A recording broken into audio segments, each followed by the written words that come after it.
Hello, स्वागत छ तपाईँहरूलाई आजको मेरो सानो ब्लगमा। आज चाहिँ हामी चाहिँ एक्जाम सकेर यो ठाउँमा घुम्न आएको। यो ठाउँ चाहिँ मेरो घरबाट र एक्जाम सेन्टरबाट चाहिँ नजिक परेको थियो। अनि साथीहरू चाहिँ कोही पूर्व, कोही पश्चिम, कोही उत्तर, कोही दक्षिण गरेर 4 दिशामा छरेर रहेको छ के।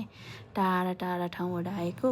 त्यही भएर कहाँ जाऊँ भनेर सर्ट टाइममा सर्ट प्लेस, ब्युटिफुल प्लेसको लागि चाहिँ मैले यो ठाउँलाई चुज गरेको।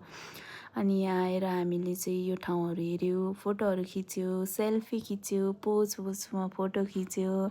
अनि खिचिसकेर चाहिँ तल बिचको जङ्गलको बिचमा चाहिँ यो भाइरल प्लेस छ क्या।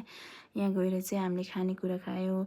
यो खानेकुराको भिडियो चाहिँ मेरो साथीले बनाएको टिकटकमा राखेको थियो। त्यही टिकटकबाट चाहिँ मैले डाउनलोड गरेर यहाँ राखेको। अनि त्यसपछि लास्टमा बौद्ध गयौँ र हाम्रो सकायौँ।